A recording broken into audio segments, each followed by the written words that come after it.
Boa noite a todos. Nós vamos dar continuidade ao nosso estudo sobre pessoas a quem o Senhor chamou e eles responderam: Eis-me aqui, mostrando assim a sua disponibilidade, a sua prontidão para obedecerem. Hoje vamos estudar acerca de um homem chamado Ananias. Ele estava em Damasco, na Síria, e teve uma visão de Deus. E nessa visão o Senhor chamou por ele e ele disponibilizou-se dessa forma.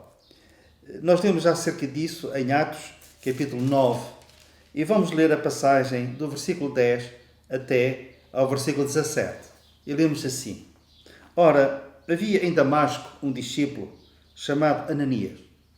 Disse-lhe o Senhor numa visão: Ananias.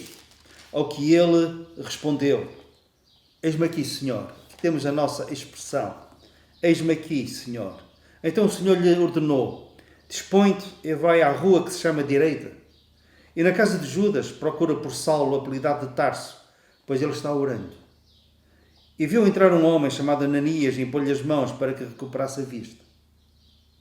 Ananias, porém, respondeu: Senhor, de muitos tenho ouvido a respeito desse homem, quantos males tem feito aos teus santos em Jerusalém. E para aqui trouxe autorização dos principais sacerdotes para prender a todos os que invocam o teu nome. Mas o Senhor lhe disse: Vai, porque este é para mim um instrumento escolhido para levar o meu nome perante os gentios e reis, bem como perante os filhos de Israel. Pois eu lhe mostrarei quanto lhe importa sofrer pelo meu nome. Então Ananias foi e, entrando na casa, impôs sobre ele as mãos, dizendo: Saulo, irmão, o Senhor me enviou, a saber, o próprio Jesus, que te apareceu no caminho por onde vinhas, para que recuperasses a vista e fiques cheio do Espírito Santo. Antes de nós tecermos um pequeno comentário acerca desta disponibilidade da parte de Ananias, quando o Senhor o chamou, nós, ao lermos esta passagem, a minha atenção foi atraída para 4 aspectos. E vamos fazer 4 pequenos apontamentos, muito breves, mas de uma grande importância e que também com certeza poderão servir de exortação e de incentivo para a nossa alma e para a nossa vida espiritual, para a nossa caminhada cristã. O primeiro apontamento, nós podemos ver o poder transformador de alguém que se encontra com Jesus, o poder que emana desse encontro. Saulo de Tarso era o terror da igreja, dos crentes em Cristo. Ele perseguia-os não somente em Israel, mas também quando eles fugiam ou quando havia notícia de que havia novos convertidos, mesmo fora das fronteiras de Israel, como neste caso em Damasco, na Síria. Ele pedia autorização dos principais dos sacerdotes e ia em perseguição. E encontrando esses crentes, o seu intuito era levá-los de volta para Jerusalém, castigá-los, como diz noutra passagem, castigá-los e, sob tortura, obrigá-los a blasfemarem. O próprio Saulo de Tarso, mais tarde, portanto, o apóstolo Paulo, ele diz que, mesmo quando lhe era perguntado se eles eram dignos de morte, ele votava favoravelmente, como também fez em relação a um homem de Deus chamado Estevão, que ele consentiu, votou na morte de Estevão. Depois disso, depois deste encontro, ele não somente muda de nome, mas muda de comportamento.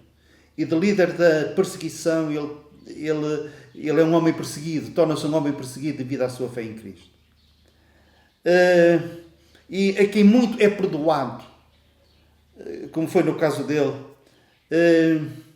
depois, como consequência disso, muito ama. E o apóstolo Paulo mais tarde manifestou na sua vida, na sua consagração, o quanto amava o Senhor.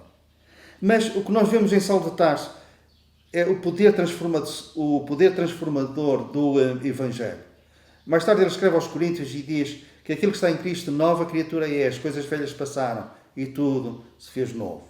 Esta foi a sua experiência. Ele próprio diz que a sua salvação é um exemplo, é um modelo para aqueles que deviam de crer em Cristo para a vida eterna. O Senhor evidencia para com ele a sua completa longanimidade. Longanimidade, o que é a capacidade de Deus em suportar as ofensas. E fez isso com Saulo de Tarso. Este é o primeiro apontamento. Seja qual for a tua vida, sejam quais forem os teus princípios, os teus valores, seja qual for o teu estado espiritual, em Cristo há esperança. Se houve poder para salvar Saulo de Tarso, haverá poder para salvar qualquer um que por fé se chega a Deus por meio de Cristo. O segundo apontamento, nós lemos isso nesta passagem em que quando Ananias fala com o Senhor que lhe aparece numa visão, ele diz que Saulo de Tarso perseguia os teus santos. Os teus santos. O povo de Deus é considerado pelo Senhor como sendo os seus santos. Santo, o que é que significa? Separado para Deus. E como é que nós nos tornamos santos? Não é pelas nossas obras, não é pelos nossos méritos, mas sim somos santificados em Cristo, pelo poder remidor do sangue que Jesus derramou na cruz de Calvário. Terceiro apontamento. O terceiro apontamento, nós lemos acerca dele no versículo 17, na conversa que Ananias tem com Saulo de Tarso. Então Ananias foi e entrando na casa impôs sobre ele as mãos dizendo: Saulo, irmão, o Senhor me enviou a saber o próprio Jesus. Nós na palavra de Deus, frequentemente, com facilidade, nós tropeçamos, por assim dizer, nas provas da divindade do Senhor Jesus. Reparem, Ananias diz: o Senhor me enviou a saber o próprio Jesus. Jesus é o Senhor. E um dia toda a boca confessará que Jesus Cristo é o Senhor, para a glória de Deus Pai. Quarto apontamento. Ananias trata Saulo como sendo seu irmão. Saulo, irmão. A qualquer que trata a Deus como Pai, que se tornou filho de Deus por adoção em Cristo, ao receber Jesus como seu Salvador, nós podemos tratar como irmãos. Como foi consolador para Saulo de Tarso, naquela situação de crise, ainda recuperando da estupefação e do impacto daquele encontro com Jesus. Vem Ananias e trata-o Saulo, irmão. Por fim, um pequeno grande reparo. Nós vemos que Ananias era discípulo. Numa outra parte, neste mesmo livro, o apóstolo Paulo refere-se a Ananias como sendo um homem piedoso, como tendo um bom testemunho da parte de todos os judeus que viviam em Damasco.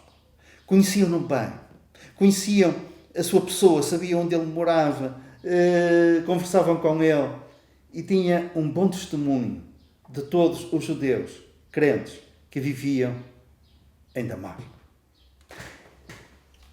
Então o último apontamento é este. Um discípulo.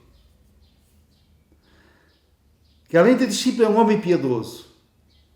Além de ser discípulo e um homem piedoso, tem um bom testemunho da parte dos seus irmãos. Então, quando é chamado pelo Senhor, ele está disponível para obedecer, mesmo que não compreenda totalmente a ordem de Deus e o propósito de Deus. Por fé, ele obedece, disponibiliza-se para obedecer e depois obedece. E diz: Senhor, eis-me aqui. Sigamos o exemplo de Ananias em relação ao seu caráter. Um homem piedoso, o seu estado diante de Deus, discípulo, aquele que aprende, quanto ao seu testemunho exemplar. E daí ele dizer ao Senhor: eis-me aqui. Digamos o mesmo quando o Senhor, por meio do seu Espírito, por meio da sua palavra, também nos chamar. Digamos: eis-me aqui, Senhor.